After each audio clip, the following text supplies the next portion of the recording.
जय मसीह की मेरे सभी प्रिय मसीही भाइयों और बहनों को यीशु जिंदा हुआ मिनिस्ट्री में एक बार फिर से मैं आप सबों का स्वागत करता हूं। और सबसे पहले चलिए हम प्रार्थना कर लेते हैं अपने परमेश्वर पिता से, अपने राजा यीशु मसीह से। उसके बाद हम इस वचन को स्टार्ट करेंगे। तो आइए जल्दी से हम एक छोटी सी दुआ कर लेते हैं। जीवते दयालु सामर्थी उद्धारकर्ता महाराजा धीराज परमेश्वर यहोवा, इज़राइल के परमेश्वर, याकूब के परमेश्वर, सिय्योन के परमेश्वर, सनातन परमेश्वर, आपके एक लौते पुत्र राजा यीशु मसीह के पवित्र और सामर्थी नाम से आपके चरणों के समीप बड़े ही आदर और दीनता के साथ मैं आता हूँ। धन्यवाद देता हूँ आज के सुंदर दिन के लिए, सुंदर समय के लिए कि एक बार फिर मैं आपके लोगों के बीच में इस वचन का बीज को मैं बोने जा रहा हूँ। और जो कोई इस वीडियो को देखे और आपके वचनों को सुने पिता परमेश्वर, उन्हें आप अपने अपरंपार आशीषों से भरिए, उनके लिए अपने आशीषों का सोता खोलिए पिता परमेश्वर, ताकि इस वचन को सुनने के द्वारा उनका आत्मिक ज्ञान में उन्नति हो और उनकी आत्मिक आंखें खुले और वे आपके इस राज को, जो कि यीशु मसीह, जो कि आपका एक लौता पुत्र है, उसके बारे में अच्छे से जानने वाले होने पाए। सारी बातों के लिए आपको धन्यवाद देते हैं सनातन परमेश्वर और उसके एक लौते पुत्र प्रभु यीशु मसीह के पवित्र और सामर्थी नाम से इस दुआ को मैं मांग लेता हूँ, आमीन। तो प्रियो, आज का जो हमारा टॉपिक होने वाला है वह यह है कि जो आदि में वचन था, वो वचन एक्चुअल में क्या था, वो वचन कौन था जो परमेश्वर के साथ था। क्या वो वचन प्रभु यीशु मसीह था? और इस संसार को बनाना जो भी इसमें पाया जाता है, चाहे स्वर्ग हो चाहे यह पृथ्वी हो, यह सारा सब कुछ केवल और केवल प्रभु यीशु मसीह के लिए ही बनाया गया है। तो आज इन्हीं बातों के ऊपर हम मनन करेंगे और इन्हीं बातों को आज हम वचनों से देखने जा रहे हैं कि जो वचन है, जो परमेश्वर पिता का जो वचन है, वही प्रभु यीशु मसीह है और सारा सब कुछ प्रभु यीशु मसीह के लिए ही बनाया गया है। देखिए, पवित्र शास्त्र में हम पाते हैं कि प्रभु यीशु मसीह ने ही शैतान का सर को कुचला है और सिर्फ प्रभु यीशु मसीह के द्वारा ही संसार से अंधकार को हराया गया है। प्रभु यीशु मसीह की जो ज्योति है, उसके द्वारा अंधकार को दूर किया गया है। और यह काम केवल और केवल पुत्र कर सकता था, यानी प्रभु यीशु मसीह कर सकता था, क्योंकि परमेश्वर पिता चाहता था कि उसका जो लौता पुत्र है वह सभी बातों में क्या ठहरे, प्रधान ठहरे और उसमें सारी परिपूर्णता वास करे। चलिए पितरों, अब आपके सामने में एक वचन पढ़ना चाहूंगा। इसके लिए आप निकाल लीजिए यूहन्ना 1, उसका 1 से लेकर के मैं पढ़ना चालू करूंगा। बड़े ध्यान से इस वचन को सुनिएगा। तो जल्दी से पवित्र शास्त्र से हम निकाल लेते हैं यूहन्ना 1, यूहन्ना का पहला अध्याय, मत्ती मरकुस लूक यूहन्ना निकालेंगे। उसका पहला अध्याय से मैं उसका पढ़ना चालू कर रहा हूँ। आदि में वचन था और वचन परमेश्वर के साथ था और वचन परमेश्वर था। यही आदि में परमेश्वर के साथ था, यानी वचन वो आदि में परमेश्वर के साथ था। सब कुछ उसी के द्वारा उत्पन्न हुआ, यानी सब कुछ वचन के द्वारा उत्पन्न हुआ। और जो कुछ उत्पन्न हुआ उसमें से कोई भी वस्तु उसके बिना उत्पन्न नहीं हुई, यानी वचन के बिना कोई भी वस्तु वो उत्पन्न नहीं हुई। उसमें जीवन था। इस बात को यहाँ पर गौर करें, उसमें क्या था? जीवन था। देखिए, कोई भी वर्ष को समझने के लिए हमें ऊपर से नीचे तक पूरा पढ़ना होता है। आज की डेट में हम बस ये पढ़ लेते हैं, आदि में वचन था और वचन परमेश्वर के साथ था और वचन परमेश्वर था। बस हम इतना ही पढ़ते हैं और इसी से जो हमें समझ में आता है हम उसे समझ लेते हैं। लेकिन आगे भी पढ़ना बहुत जरूरी है, ताकि आपको अच्छे से क्लियर हो कि यह वचन हमें क्या समझा रहा है, यूहन्ना हमें किस बारे में बताना चाह रहा है। आज इसी बात को हम अच्छे से समझेंगे। देखिए क्या लिखा है इसके चौथे पद में, उसमें जीवन था और वह जीवन मनुष्यों की ज्योति था। अब देखिए, उसमें जीवन था और वह ज्योति जो थी, क्या लिखा है? और वह जीवन मनुष्यों की ज्योति थी, है ना। मनुष्यों की ज्योति आज कौन है? जीवन की ज्योति आज कौन है? प्रभु यीशु मसीह है। किस ज्योति के द्वारा अंधकार को दूर किया गया? प्रभु यीशु मसीह के ज्योति के द्वारा जो है अंधकार को दूर किया गया। यहाँ पर यूहन्ना कौन से ज्योति के बारे में बात कर रहा है? प्रभु यीशु मसीह के बारे में बात कर रहा है, प्रभु यीशु मसीह की ज्योति के बारे में बात कर रहा है। देखिए आगे क्या लिखा है, ज्योति अंधकार में चमकती है और अंधकार ने उसे ग्रहण न किया, और एक मनुष्य परमेश्वर की ओर से आ उपस्थित हुआ जिसका नाम यूहन्ना था। वह गवाही देने आया कि ज्योति की गवाही दे। देखिए किसकी गवाही दे? ज्योति की गवाही दे, यानी स्वयं प्रभु यीशु मसीह की गवाही दे। अब आगे देखिए यहां पर क्या लिखा है, ताकि सब उसके द्वारा विश्वास लाए। देखिए ताकि सब उसके द्वारा क्या हुए? विश्वास लाए। आगे लिखा है, वह ज्योति न था परंतु उस ज्योति की गवाही देने के लिए आया था।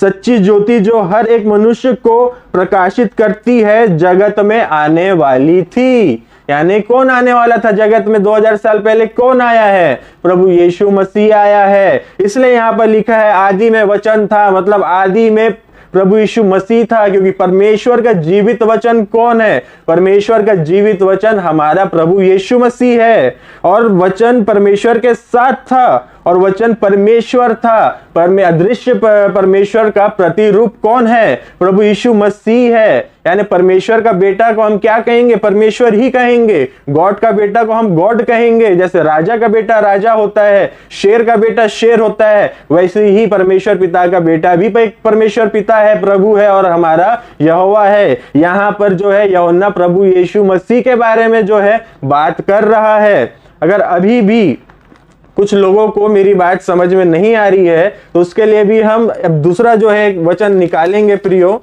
जो कि पाया जाता है कुलुस्सियों की पत्री के पहले अध्याय से। मैं पहला अध्याय निकालेंगे और उसका जो है मैं 15 पद से जो है पढ़ना चालू करूंगा। कुलुस्सियों की पत्री उसका पहला अध्याय और उसका 15वां अध्याय से जो है मैं आपके सामने पढ़ने जा रहा हूं। अब बहुत ध्यान से सुनिएगा। वह तो अदृश्य परमेश्वर का प्रतिरूप और सारी सृष्टि में पहलौटा है। यहाँ पर प्रभु यीशु मसीह के बारे में जो है बात किया जा रहा है। अब कुछ लोग कहते हैं कि यहाँ प्रभु का तो नाम ही नहीं लिखा है। कुछ लोगों को, कुछ अज्ञानियों को जो है हर एक बात का सबूत चाहिए रहता है। तो सबूत के लिए भी मैं आपको कहूंगा कि आप निकाल लीजिए 2 कुरिन्थियों, या नोट करके रख लीजिए, या आपके स्क्रीन में दिखाया जा रहा है, आप उसे पढ़िए। 2 कुरिन्थियों 4 अध्याय और उसका 4 पद मैं आपके सामने पढ़ने जा रहा हूं, इसे गौर से सुनिए। और उन अविश्वासियों के लिए जिनकी बुद्धि इस संसार के ईश्वर ने अंधी कर दी है, ताकि मसीह जो परमेश्वर का प्रतिरूप है, देखिए क्या लिखा है, ताकि मसीह जो परमेश्वर का प्रतिरूप है। अब प्रतिरूप क्या होता है? जैसे मैं हूं या मेरे ही जैसा दिखने वाला, same to same, true copy, उसे कहा जाता है प्रतिरूप, है ना। मेरे जैसी कोई फोटो या मेरी कोई फोटो अगर दिखाए तो वो मेरा प्रतिरूप होगा, क्योंकि सेम टू सेम। इसलिए प्रभु यीशु मसीह ने कहा था, जिसने मुझे देख लिया उसने पिता को भी देख लिया, क्योंकि प्रभु यीशु मसीह कौन है? हमारे परमेश्वर पिता का प्रतिरूप है। तो इस बात को आप अच्छे से समझे। अब देखिए कुलुस्सियों की पत्री के पहले अध्याय के 15वां वचन पे मैंने पढ़ा, वह तो अदृश्य परमेश्वर का प्रतिरूप और सारी सृष्टि में पहलौटा है। मतलब जब कुछ भी नहीं था, जब न स्वर्ग था, न जब पृथ्वी बनी थी, न स्वर्गदूत बने थे, तब परमेश्वर के साथ कौन था?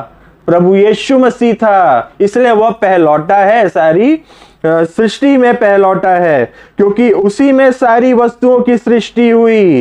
किसमें? क्योंकि परमेश्वर का वचन कौन है? प्रभु यीशु मसीह है। तो प्रभु यीशु मसीह में ही देखिए यहां पर क्या कह रहा है, क्योंकि उसी में सारी वस्तुओं की सृष्टि हुई, स्वर्ग की हो अथवा पृथ्वी की, देखी या अनदेखी, क्या सिंहासन, क्या प्रभुताएं, क्या प्रधानता है, क्या अधिकार, सारी वस्तुएं उसी के द्वारा और उसी के लिए सृजी गई है। तो अब ये देखिए यहाँ पर एकदम क्लियर जो है वचन हमें बता रहा है कि सारी चीजें जो हैं उसी के द्वारा यानी प्रभु यीशु मसीह के द्वारा और उसी के लिए ही सृजी गई हैं। चाहे वो स्वर्ग हो, पृथ्वी हो, हर चीज में जो है परमेश्वर पिता ने किसको अधिकार दिया है? अपने एक लौते पुत्र प्रभु यीशु मसीह को जो है उसने अधिकार दिया है। और देखिए आदि से जो है प्रभु यीशु मसीह जो है परमेश्वर पिता के साथ है। और हम वचन में पाते हैं कि वचन देहधारी हुआ। तो वचन देहधारी कैसे हुआ, है ना? इस बात को भी सोचिए, वचन देहधारी कैसे हुआ? जब प्रभु यीशु मसीह ने देह को धारण किया और कुंवारी मरियम के गर्भ से उसने जन्म लेकर के जब वो मानव रूप में संसार में आया, मतलब जब उसने देह को धारण कर लिया, तब यह वचन जो है प्रभु यीशु मसीह के द्वारा जो है पूरा किया गया कि परमेश्वर पिता का वचन जो है क्या हुआ? देहधारी हुआ। 2000 साल पहले परमेश्वर पिता का वचन जो है देहधारी हुआ। किसके द्वारा? प्रभु यीशु मसीह के द्वारा जो है यह वचन देहधारी हुआ था। अब देखिए आगे क्या लिखा है, वही सब वस्तुओं में प्रथम है। देखिए हर बात में जो है पहलौटा कौन है? प्रभु यीशु मसीह है। हर बात में प्रथम कौन है? प्रभु यीशु मसीह है। क्यों है?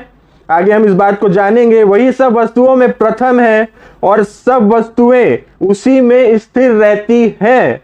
वही देह अर्थात कलीसिया का सिर है, वही आदि है। देखिए यहाँ पर क्या लिखा है? वही आदि है। और आदि में क्या था? वचन था जो कि परमेश्वर के साथ था और वचन परमेश्वर था, यानी परमेश्वर का प्रतिरूप कौन है? प्रभु यीशु मसीह है। आदि में वचन था, आदि में कौन था? मतलब प्रभु यीशु मसीह था और प्रभु यीशु मसीह ही परमेश्वर पिता के साथ था। वही आदि है और मरे हुओं में से जी उठने वालों में पहलौटा कि सब बातों में वही प्रधान है। देखिए यहाँ पर लिखा है वही आदि है और वही मरे हुओं में से जी उठने वालों में पहलौटा है।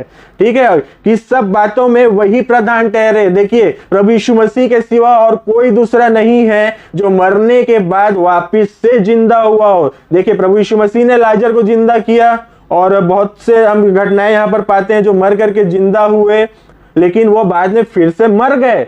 लेकिन कोई भी मर करके हमेशा के लिए जिंदा नहीं हुआ। हमेशा के लिए वापिस से जिंदा कौन हुआ?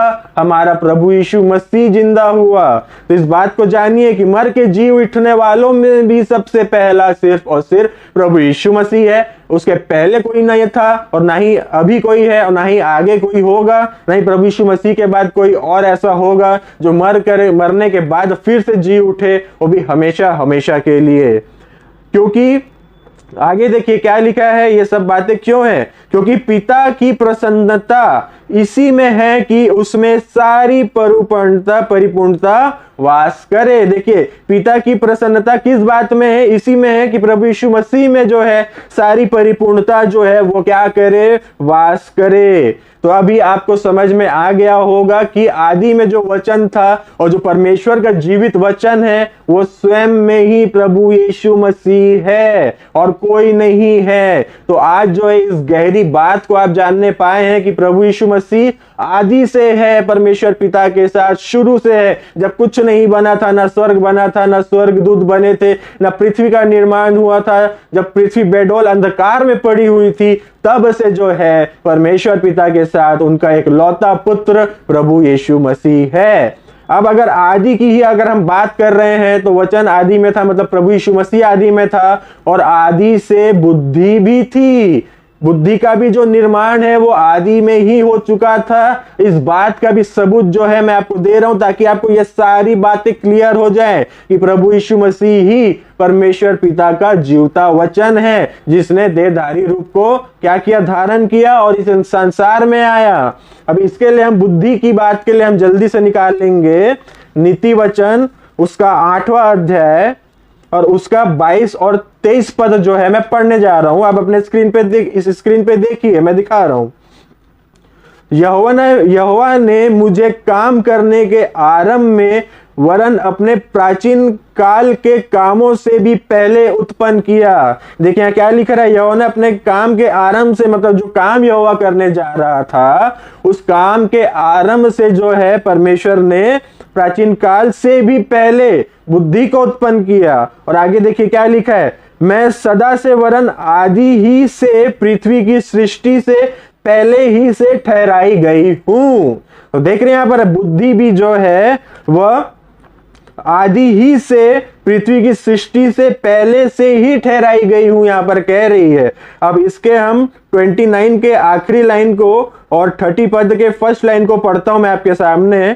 और जब वह पृथ्वी की नींव की डोरी लगाता था तब मैं कारीगर सी उसके पास थी और प्रतिदिन मैं उसकी प्रसन्नता थी। देखिए यहां पर क्या लिखा है, जब वह पृथ्वी की नींव की डोरी डालता था तब मैं कारीगर सी उसके पास थी। किसके पास थी? हमारे प्रभु यीशु मसीह के पास थी, क्योंकि आदि से कौन है? वचन है, परमेश्वर का जीवता वचन जो कि हमारे प्रभु यीशु मसीह है। इसलिए बुद्धि भी जो है आदि ही सी है, जो प्रभु यीशु मसीह ही है, या प्रभु यीशु मसीह के लिए ही यहाँ पर जो है बुद्धि बात कर रही है। यहाँ पर यहाँ पर जो पृथ्वी की नींव है, जो पृथ्वी की डोरी जो उस लगाता है, वह उसकी कारीगर सी उसके पास थी, यानी प्रभु यीशु मसीह के पास जो बुद्धि थी। कब से? आदि से ही, क्योंकि प्रभु यीशु मसीह आदि से ही परमेश्वर पिता के साथ था।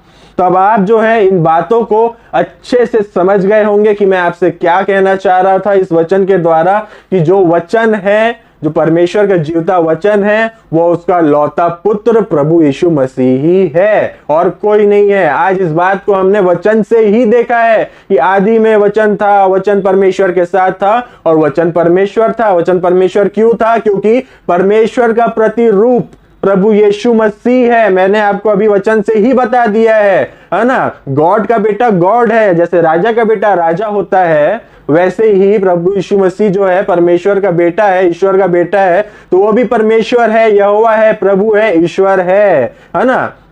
और जो यूहन्ना ने जिस ज्योति के बारे में बताया, जब आप उस वचन को आगे पढ़ते हैं, जिसमें जीवन था और जो वो जीवन की ज्योति थी मनुष्यों के लिए, और जो जगत में आने वाली थी, यह सारी बातें जो है आपको अच्छे से अब समझ में आ गया होगा कि यह हमारे प्रभु यीशु मसीह के बारे में थी। तो अब मैंने आपको यह गहरी राज की बात जो है मैंने आपको क्लियर कर दी है। एक नए तरीके से जो है वचन का अध्ययन हुआ है। इस बात को जो है ज्यादा से ज्यादा लोगों तक फैलाइए, ताकि सच्चाई से हर कोई जो है अवगत होने पाए और इस वचन के द्वारा आपकी आत्मिक ज्ञान खुले, आपको आत्मिक ज्ञान मिले, आपकी आत्मिक आंखें खुले और पवित्र आत्मा आपको आशीषित करे और आप भी वचनों का अध्ययन अच्छे से करें, ताकि आप इन गहरी बातों को अच्छे से समझें और लोगों को बताने वाले हो सके, अपने परिवार में बताने वाले हो सके, अपने कलीसियाओं में बताने वाले हो सके। चलिए अब मिलते हैं प्रियो एक अगले वीडियो पे ऐसे नए टॉपिक के साथ, एक नए गहरे राज के बात के साथ। तब तक के लिए आप सबको प्रेज द लॉर्ड, जय मसीह की।